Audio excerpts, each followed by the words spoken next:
Yo, what is up, you guys? Welcome back to the Latvianexotics YouTube channel. Today, we're going to be talking about why I think, personally, the Tesla Model Y is a way better purchase than the Tesla Model 3. But before we get into that, I would urge you to go down there, click that like and that subscribe button to help me reach my goal of 10,000 subscribers by the end of the year and help the loading bar in our YouTube banner to go up. If you didn't watch my previous Aprilia SR50 episode, I told you guys that I would be going bungee jumping when I hit 10,000 subscribers. So if you want to see me do that, then click the subscribe button as well.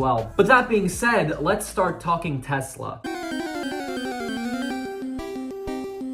There are some mixed feelings about EVs in general, but overall I think they are a very good option if you want a really cool car and still want to save on gas, repairs, maintenance, and all of that stuff. I won't flood you with too much useless jibber jabber about the Tesla company itself. We all know it's the biggest EV selling company in the world and that it sells some of the most top range electric cars available in the market today. But I want to get into the little details of the cars they sell themselves, because a lot of people might get the bigger picture and they might see that the Tesla Model 3 is a sedan and then the Model Y is an SUV, but they might not know the little things, and that's exactly what I want to get into today. But before we get into the reasons, just remember that this is my opinion, and some of them might be nitpicked and are little things that for some people might be completely irrelevant, but for me, it's a key component to the car itself. But with that disclaimer aside, let's get right into it. In this comparison, we're going to be comparing the Model Y with the Model 3, and we're going to be comparing the standard trim levels. So the Model 3 Standard Range Plus and the Model Y Standard Range Plus. The first reason is ride quality. The Model Y has a higher ground clearance than the Model 3, as you might expect.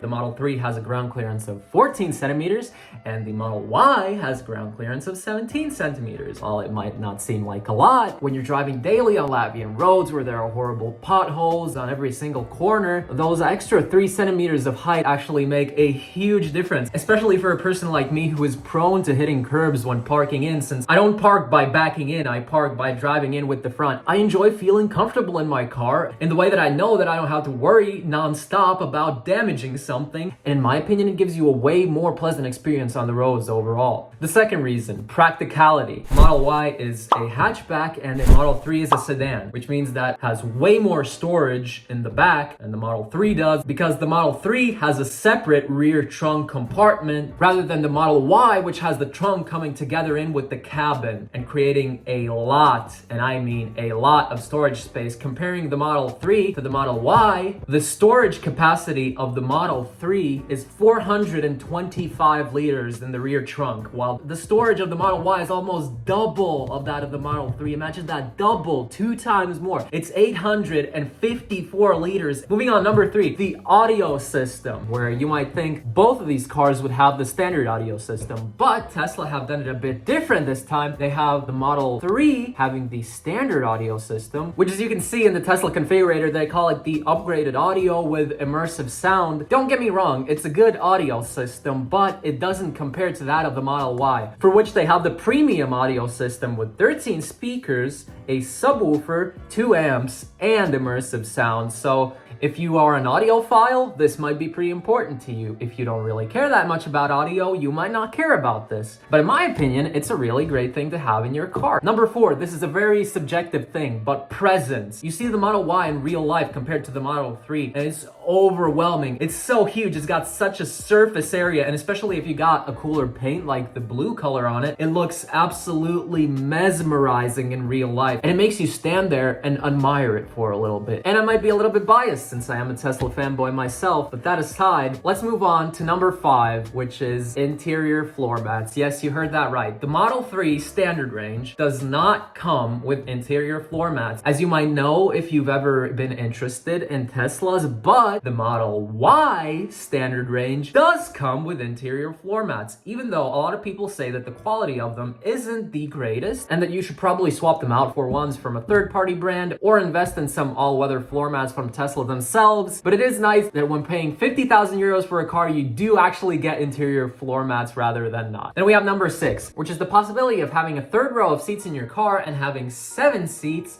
as opposed to 5. Now, if you might not have a huge family, that might not be of interest interest to you, but hear me out. Sometimes you might not need to have a huge family. You might be an event organizer, and then you have to transport a bunch of people from somewhere to the event that you're organizing. And how do you transport them? You're not going to put them in the trunk because theoretically that's illegal, but you do have the option to legally transport many people from point A to point B, which I do think is quite a nifty feature to have in your car. And we have number 7. It's overall just a safer car than the Model 3, even though both of the cars are almost just as safe, but the Model Y does come in at a little bit safer because it is an SUV. There is more protection around you and you are higher from the ground. Plus you do have a bit more mass, which gives you the ability to go like a battering ram and destroy everything that is in your presence. But beside my subjective opinion, it did actually get a higher safety score than the Model 3. In 2022, it did get the highest NCAP safety score of 364 out of 400, which is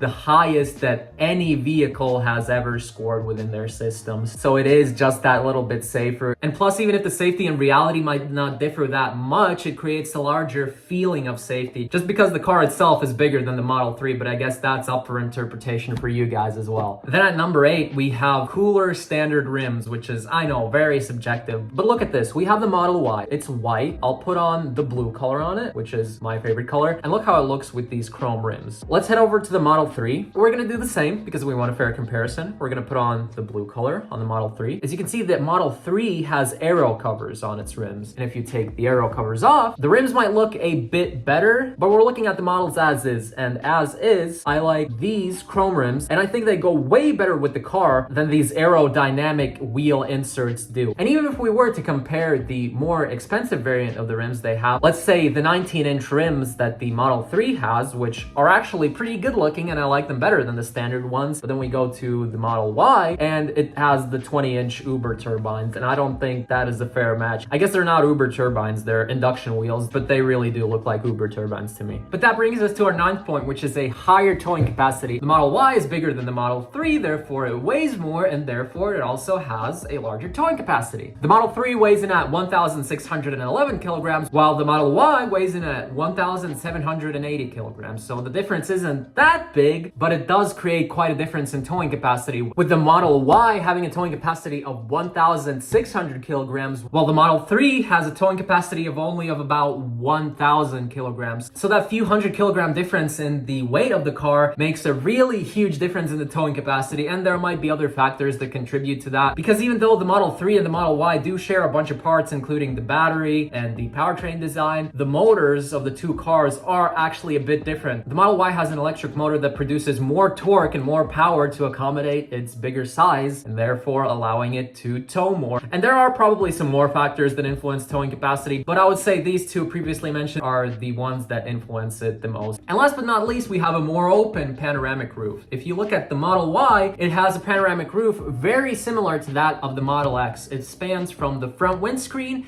and it goes all the way back, giving you that huge open air feeling in your car. For the first time when I saw the Model 3, when I went to drive it, I was expecting the same thing as they had in the Model X and the Model Y, with a huge open panoramic roof, but they don't have that. They have a panoramic roof, which from the outside looks, it spans from the front to the back, and yes, indeed it does, but they have structural supports in the middle in order for the glass to be more rigid. It does lessen the luxurious panoramic experience, which in my opinion is a little bit of a drawback. But with all this being said, the Model 3 isn't that bad. It does have a lot of positives, with it being more affordable. You can buy a Tesla Model 3 standard range at about 47,000 euros, while a new Model Y will cost you right around 50,000 euros. The Model 3 standard range does have better performance, with a 0 to 60 in 6.1 seconds, with a top speed of 225 kilometers per hour, while the Model Y has an acceleration from 0 to 100 in 6.9 seconds and a top speed of 217 kilometers per hour. I know it is nitpicking, but it is still less. And of course, you can't skip the range, where the Model 3 has a WLTP range of 510 kilometers, while the Model Y has a WLTP range of only 430 kilometers. So there is that trade-off that you have to consider when buying this Model Y. But overall, it is a question of preference. Some people might like the Model Y better, some people might like the Model 3 better. You just gotta understand what is important for you and then make your choice accordingly. But with that being said, this concludes our video of why I think the Tesla Model Y is the superior model to the Model 3. If you enjoyed today's video or any of my other videos, I would urge you to go down there, click that like and that subscribe button to help me reach 10,000 subscribers, to help that that loading bar reach the end, and to help me get closer to going bungee jumping, which by the way, I will be posting on this channel if we hit 10,000 subscribers too. That'll be an absolutely insane video because I am absolutely petrified of heights. But if you want to see me do something different for the 10,000 subscriber special, you can put that down there in the comments below and I will definitely consider it. But if not, that's fine as well. Thank you for sticking around to the end of this video, and thank you for being a part of the Latvian Exotics family. I do believe that we have huge potential to grow the family, so that's exactly what I'm gonna keep doing, and I'm gonna make the Latvian Exotics family a movement, and I will see you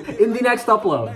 I keep a pretty bitch put up. Ride through with a chauffeur, I be chillin' with my foot up. Niggas all cap bullshit, niggas full up. Master P in 98, that little nigga got the hook up. I'ma make it drop the jaws every time a nigga pull up. Drop it, drop it, drop it, drop it. Every time you turn around, that nigga, he the top. You would think the baby popcorn the way the nigga pop.